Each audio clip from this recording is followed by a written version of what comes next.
lovely, and then it went away and stayed away for long enough that we all turned to go. And then I discovered that my car was stuck in a snowbank and had to elicit, with signs and smiles from the Japanese tourists who weren't speaking English, a push, which I got. And I got back home to my bed and breakfast and crawled out of my car to discover an aurora so bright that it was plainly visible in the city lights. Still a little shaken from being in that snowbank, I didn't have the heart to get back out on the highway. I went inside and warmed up and took some pictures from my bedroom window and turned in, knowing now that I missed a fabulous night of dancing lights in the countryside.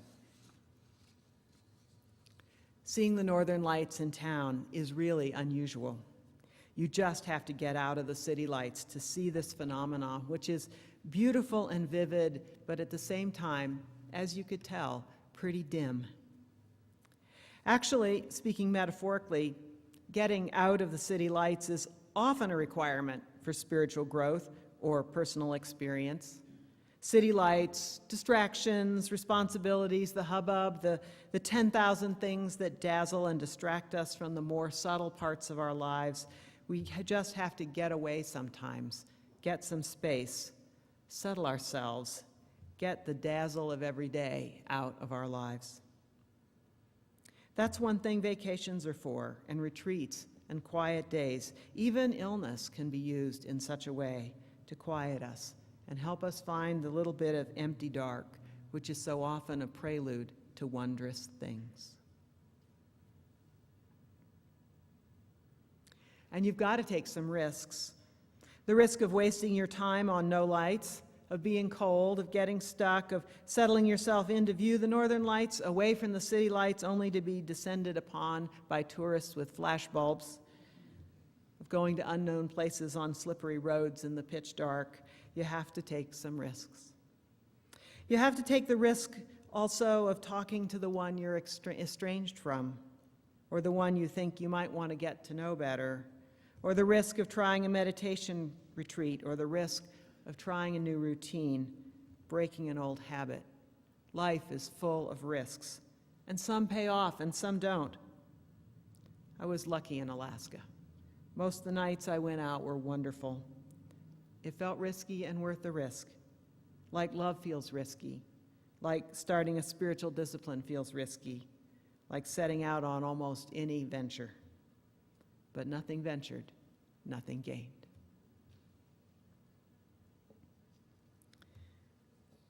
The aurora, like all things, but especially like all subtle, spiritual, emotional things, looks and feels different to different people, with different eyes, different cameras, different attitudes. The naked eye actually sees mostly cloud-like formations, mostly gray and green. It's beautiful and magical how they move around in the sky, but these vivid pictures that you just saw and the ones you've seen all over the place, with pinks and purples and patterns and swirls, that's the aurora through the eye of the camera, not through the naked eye. 6 to 30-second exposures, beyond the capability of our eyes to perceive. The interesting thing, though, is that after a few nights of going back and forth between the camera's eye and the naked eye, you start to see differently. You look up in the sky and see not only what the eye sees, but what you've learned that the camera knows is really there. It's a little like how two people with a long and sympathetic relationship begin to see each other, not just the surface person that the world sees, but the person clothed with emotions, pain, depth, baggage, and love. It seems infuriatingly unrealistic to the observer of only the present moment. It's the same way with spiritual experiences, which happen in some place within us that has no words, and so they take on new layers when we try to describe them or when we come across someone else's similar clumsy description. And what's the real thing, after all? Well, it's all real. There's nothing fake about the photography William took of the Northern Lights, but those pictures captured a slightly different slice of the whole reality of the Northern Lights than my eyes captured. One of the benefits of belonging to a religious community is that in our participation, we're reminded that we see with our down-to-earth senses, what we see with our down-to-earth senses is only one slice of the whole reality of our lives, which also encompasses spirit, values, love, and affirmation. Participating in a religious community may look like meals and potlucks and committee meetings, but the doing of it is a way of going back and forth between the reality before us and the higher and deeper versions of reality, which are just as real, but not as evident in the dazzle of city lights and daily struggles. Finally, we need one another on our journeys. Once I'd caught on to how hard it was going to be to see the northern lights, I asked for help in Fairbanks. I talked to the people at the visitor center and the camera store and the UU Fellowship. I asked about roads and websites and safety. This will probably surprise you because I know you know me as a pretty introverted person, but I reached out, way out, and that also felt risky, and it was also rich.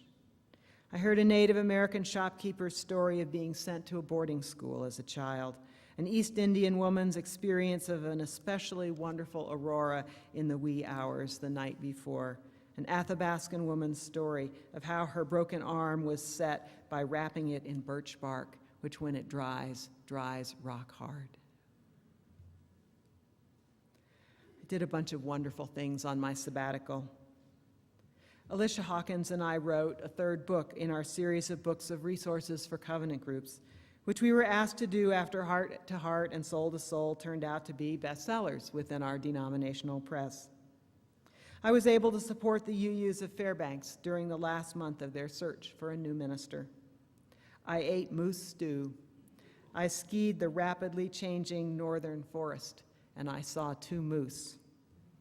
I read 34 books, some of which you'll hear about in future sermons, but about half of which were Alaska bush murder mysteries, which are also an entree into Alaskan culture in the style of Tony Hillerman here in Indian country. It was great fun. My house and garden are in much better shape now, and I'm ready for my parents to arrive and settle into a new assisted living not far from here in 2.5 weeks. Besides being grateful to you for the gift which you sent me to Alaska, not to mention the gift of the sabbatical time itself, I'm also grateful to Angela and to the whole staff who carried on so capably while I was gone, and to church leaders and volunteers who kept so much going, and for those of you who supported those leaders with your presence and your money and your enthusiasm and your help. But I know that when my turn comes for assisted living, what I will remember is the magic and the mystery of the Northern Lights. I have to tell you, the 30-day obsession with finding lights in the sky and watching them dance changed my feeling about the sky, I hope forever. And this, by the way, is how you know that you really were brushed by the Spirit or that you really were in love. It changed you. So I returned to New Mexico and kept on looking up to notice vividly how the clouds move, how the space station looks when it crosses the heavens, the way the moon changes the color of the sky at night. In other words, the way our sky is just as alive in its own way as the sky of Alaska. I came back here to where I started, the same but changed, which is how it's supposed to be, and ready to tackle the next phase of my life, a few more years of ministry in this church, a new role in my family, a new willingness to take risks, a new relationship to the sky and to mystery. And so again, I thank you. And now with a little more context.